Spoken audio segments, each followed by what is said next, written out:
And we are live. Welcome back, Rio Grande Guardian viewers, for the latest in our Community Spotlight series. Today, the spotlight is most definitely on Brownsville, and I'm very pleased to welcome back Helen Ramirez. Helen, it's been too long. It has, but we're here. That's the important part. There you go. So for the viewers that are not aware, most people in the Valley should be, Helen Ramirez is Deputy City Manager for the City of Brownsville and Executive Director of GBEC, which stands for the Greater Brownsville Incentives Corporation. And so today we're going to be discussing economic development with Helen. It's been a few months, quite a few months since we've had her on the show. So we've got to play catch up really on all the great things happening in Brownsville. And so Helen, we've run through some of the things we'd like to talk about today. But the thing I wanted to ask first is something that slipped by, and I feel we should give due prominence to it. And that is the award that your boss, Noel Bernal, the city manager in Brownsville, won an award. And it wasn't any old award, it was a statewide award a month or two back. Can you tell us about that?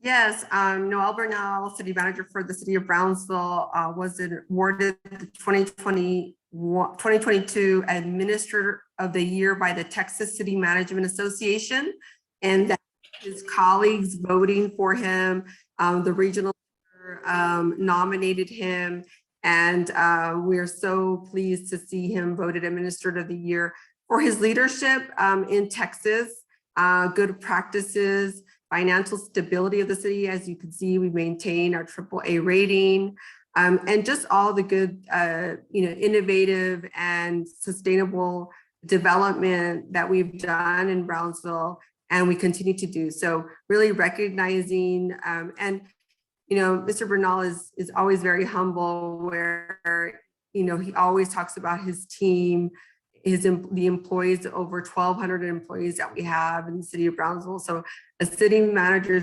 is as successful as his executive and his team, and having a wonderful Mayor Mendez and council, that commission that supports him, is also an added value. Thank you.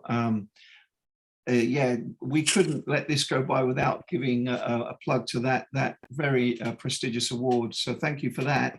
Second topic, and something again that happened a month or two back, and we haven't covered in any depth at all, and we really do need to do it. The Madeira project, very big project. Can you tell us about that and how the EDC and the city's involved in that project? Well, we're very excited because, first of all, we have not approved a master plan community in a while in the city of Brownsville. So to see that voluntary annexation into our city limits of 1,300 acres, and the value of the 3,000 homes that will be built, in addition to 290 acres of mixed use. So that's a wonderful, off of Highway 100 and the interstate, just having that mix of commercial uses, in addition to a possible arena, and really a community that is that has a wonderful trail system. So quality of life, vegetation, shade, and its proximity to the South Texas ISD. Which is a medical high school. They're going to ensure connectivity to that as well. So I think it's just a wonderful environment for which to live, work, live, and play in that environment. And it's not too far from within our city. It's within our city limits, but not too far from our downtown or even South Padre Island. So it really gives you good connectivity, and also Rancho Viejo. So it's really great connectivity all around, but really, it has high quality and high standards, right? For maintenance, for trail maintenance, and for biking and for mixed use. So we're very, very excited that we're gonna have that new product here in Brownsville.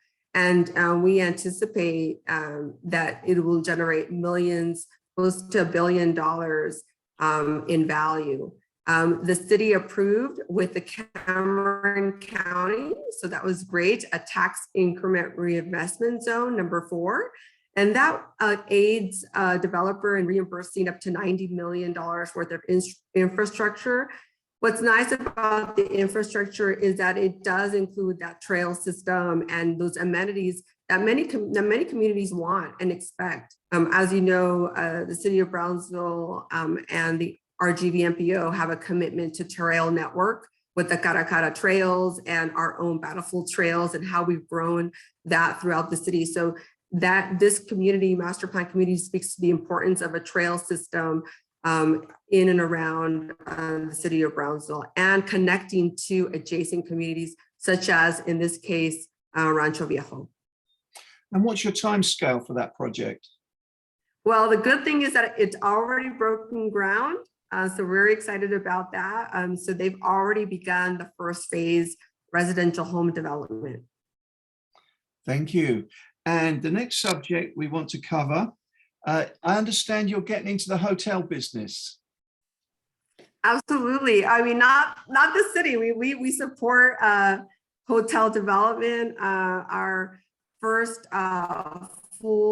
full-scale hotel and restaurant here in the city of Brownsville. It's going to be a Hilton Garden Inn, and it'll include 10,000 square feet of 10,000 square feet of event space. And so we're able to hold different groups and events here in Brownsville. And just having that full service hotel is something that we very much needed. Right now, during COVID, I think we were the exception to the rule with regard to COVID. It was a time where many cities were seeing their hotels shut down. We did not see any hotels shut down in the city of Brownsville. We have 23 existing hotels.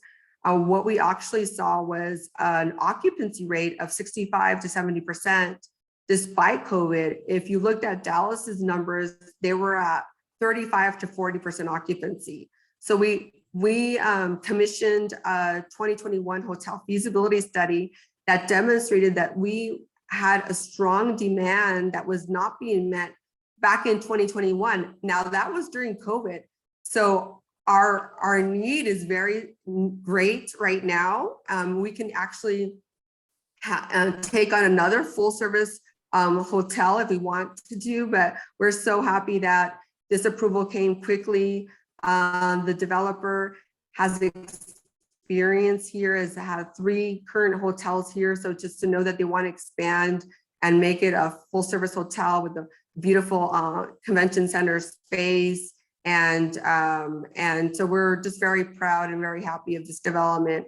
Now they're already in permitting and they anticipate to open by 2023, which is perfect because we're hosting the Games of Texas here and in 2023, 2024. So like I said, there is a need, I would say right now, due to so much activity from business to leisure to SpaceX to government. Right now, much of our hotels are occupied all the way up to November of this year. So if anything, that demonstrates strong demand and need for more hotel rooms here in Brownsville.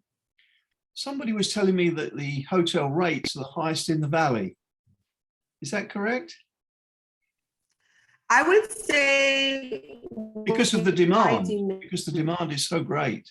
Yeah, it's a demand, and it's particularly since we're seeing more events happen, right? People have coming out of COVID. For example, we have the Flamenco Festival coming up on the 26th of March. In addition, we have a city block party where we're closing down parts of Levy Street, and the group Del Castillo is coming. So we're, so now as we see everybody, these events occurring, we had Charro Days a little while back. So, you're seeing a very huge demand, and with all the aerospace activity as well, we're just seeing a huge demand and need for hotel space here, which is a good thing, right? The city did do its hotel occupancy tax that is generated by that hotel. So it needs to meet its performance with regard to make sure it occupies that. And then if they do, then we can rebate them the city's portion of that hotel occupancy tax. So it's a way to help them with their marketing and operations, and really just help them to be successful, because they're still a new hotel, and that's what hotels need at the beginning. Plenty of marketing and a lot of advertising to know that they're open and here to do business here in Brownsville. Thank you for that. The next topic, and I believe this is brand new, hot off the presses, as they say, the Estrella project. Tell us what's happening there. Yes, we are very excited about the project. Estrella is aerospace and home building company out of Austin, Texas. They have had built a home there, but they thought it's time to really build a community of 125 net zero carbon homes and rental homes in Brownsville. So they really found a beautiful piece of property. As you may know, we are lucky to have these natural meandering waterways, resacas that meander. And so they found a beautiful property on a resaca, and really a straight shoot to the airport and SpaceX. And because many of them wanted a very modern and very a smart home. So this is a kind of a smaller smart home, right? That is sustainable. They'll be using Tesla and EV charging stations. So the point is to really have little to no impact on the environment, recycling, and really it's a new type of home. And we're very excited about being the model, the first city to approve that type of project. It was approved on Tuesday last night by the City Commission. It went through planning and zoning as a planned development district. And that's what's a good thing about, we modified our building and zoning codes and our fire codes last year. And now we're seeing some ability where you can have an innovative project within the city of Brownsville if it has a specific purpose and really a higher or different type of home, right, that we want to offer. Not everybody wants the same type of home, right? We have to be multi-generational here.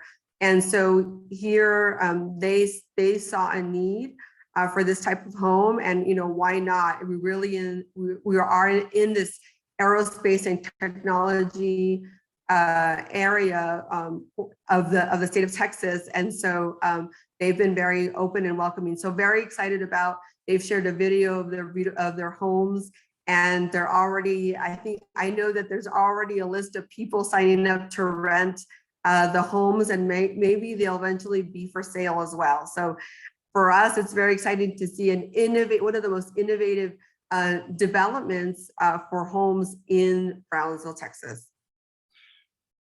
That makes me think, all these great developments happening in Brownsville.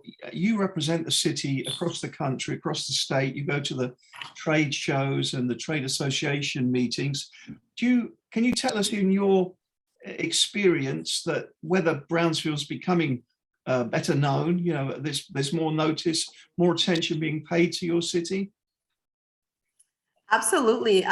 We've been invited recently to participate in the Smart Cities Summit in Columbus, Ohio. I will be speaking later this month on urban infrastructure and how we're integrating technology in our infrastructure, and all the different innovation that is happening, because we do have a smart city roadmap. And we're actually been recognized, and that was on an important pillar for the City Commission and strategic visioning document is broadband, right? We were one of the least connected cities in the nation, and going and saying, we're going to take things in our own hands. We received American Recovery money, ARPA money. And what we've done is programmed $19.5 million into broadband connectivity for our community, because it's an unmet need. And that was something, that feasibility was signed in with 8 different entities, from the Brownsville Public Utility Board to the University of Texas RGV, Texas Southwest College, the Port of Brownsville, BISD, and the 2 economic development corporations. And that really shows that we felt it should be a comprehensive approach to broadband. And this was prior to COVID. So a lot of cities were scrambling during COVID, the digital divide. And luckily we had started this process in November of 2019, right before COVID hit. We finished the plan during COVID. We've already gone out to bid to see how we create a public-private partnership. And we will be awarding, knock on wood, the agreement hopefully by the end of this month. And we'll be able to make another announcement there. But for us, there were many unserved areas in the city, underserved areas, and we felt that it was very important, given the digital age that we find ourselves in, to support all our community members, right, and all our children and adults in the age of even before COVID to now. It's actually an infrastructure that is very much necessary, right? And so we're being recognized for that. We are one of 3 finalists for the Smart Cities National Award for broadband and digital equity and inclusivity. And so we'll find out soon, but just being nominated and being the top 3 finalists in the nation, to me, that's already a testament and to where we're going. We're also very active in the aerospace trade fairs. We attended SpaceCom in Orlando, Florida, and we also attended a private, it was called the Frontier Tech Award with VC companies and startup entrepreneurs. With the recent companies that we've been able to, that the Greater Brownsville Incentives Corporation has been able to incentivize and bring to Brownsville, such as 9.8 Capital, which provides $10 million of venture capital to aerospace and technology startups in Brownsville.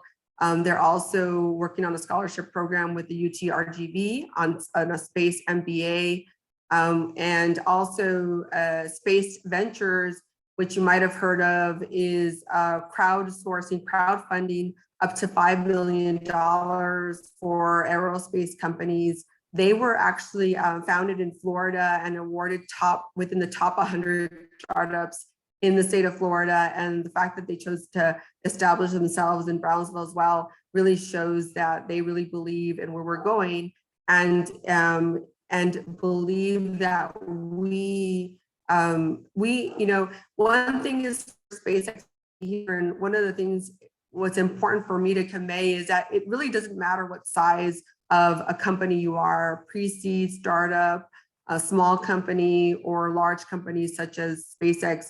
You are welcome here, and you will be given the customer service that you deserve. We want you to be here. So for me, that's very important to convey to these companies. Sometimes when they're small and they may not feel that they're important, but they're important in Texas and they're important in Brownsville. Well, thank you for bringing up the subject of broadband and how connected Brownsville is becoming. That was going to be one of my questions. So thanks for bringing that up. And then segueing into aerospace. I was going to leave, my last question was going to be on SpaceX, and I thought we might title this question, and I know this will appeal to you, Dispelling Rumorville. I think you want to make a few points about SpaceX. Exactly, and I call it also Myth Busters, which is some of the things that we can use that headline. In 2021, they had employed up to 1,600 people, direct employees at SpaceX. They envisioned that going up 30%. If you take into consideration Cameron County, the amount of jobs and contract labor, really talking about over 6,000 jobs within Brownsville and Cameron County. I mean, that is our largest employer here. They have spent over $430 million in direct investment. That's direct. operations, payroll, construction, capital expenditures.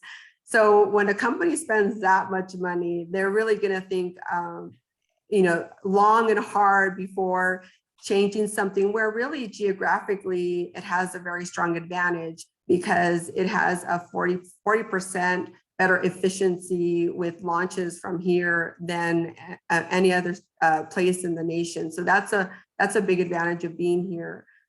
We also have seen about $36 million spent in local supply chain, so the local suppliers of Cameron County and Brownsville, and really a whopping $650 million in value add from the productions of goods and services in the Cameron County economy. I don't think people have really realized the magnitude of these numbers. It's always been an enigma, but really these are numbers that are solid. They've come from SpaceX, and so I would really like to share those numbers with the community, and really believe that it's important that we provide an environment, a can-do, business-friendly environment, and that's what Cameron County and the city of Brownsville, the Port of Brownsville is doing, and all of the Rio Grande Valley, because it's not just that part, it's also, I know they have suppliers all over the RGV and Harlan and McAllen. Really, to be able to support these $1 million numbers, we really need supply chain assistance from all over South Texas. So, and one of the things I really want to emphasize is, Starship is made in Brownsville, Cameron County, USA. It's not made in, I would say 95% of that Starship and that booster is made here. And that really speaks to the workforce that we have in our community, how well they are trained, how much they believe in what they're doing, we have a young population, our average age is 29 in the city of Brownsville. I'm very proud when I see, and I tour SpaceX every couple of months, and I'm already very much amazed. They're actually building a 320,000 square foot permanent building there. Right now, previously you've seen more of a temporary type of structures, but that type of investment in creating building a building of that size is very, very important, and very tall building, I would say, to be able to hold their equipment. So very excited if you can go out there. I would say seeing is believing, and I also encourage the community, take their kids, take their family, take really see what's going on. We've had people from Germany, from all over internationally, from the nation visit, and remind people that previously a lot of those types of aerospace and capsules and starships were all behind closed doors, right? They were manufactured. If you go to Hawthorne, California, or you go to Northrop Grumman, Boeing, it's kind of here. It's right there. It's right in front of you, right? You don't have to it's nothing hidden. And I think that's the beauty of commercial space, or the fact that the commercial industries such as SpaceX have come in and assisted NASA with getting us back to the moon and hopefully Mars, is that they're demonstrating to the public that this is possible, and it's right here in our backyard. So I encourage everybody to visit and see SpaceX Starship. Well, I'm so pleased you gave those numbers there just a moment ago on the economic impact of SpaceX, and the associated businesses related to them, the suppliers, because I think you're right. Probably a lot of people in the community wouldn't know the impact that the companies had already, and those numbers are only going to get bigger and bigger and bigger as the development goes. So I appreciate you explaining that as well. Those are all the questions I had. I know you're super busy, and you agreed to give us this 30 minutes. Is there anything we've missed? Any other things you want to talk about before we sign off? Other than we're very excited about the leadership of Brownsville, where we're going, and we would like to just share more stories and communicate more with the public. We really believe in being a leader, not only in the state of Texas, but in the nation. And so We have a mobility plan that we are also beginning to start. So we would love to converse more on that. I know City Manager Bernal, but really exciting time with regard to the future of mobility in the city of Brownsville. Well, thank you so much, Helen. That was tremendous. You packed a lot into a very short amount of time there. It's going to take a while for me to get to grips with it all. We'll help us. It's going to generate a lot of stories for us. So I really thank you for coming on the show and giving us this update. Thank you for having us, and anytime. I'm here, Steve. Thank you. See you soon. See you.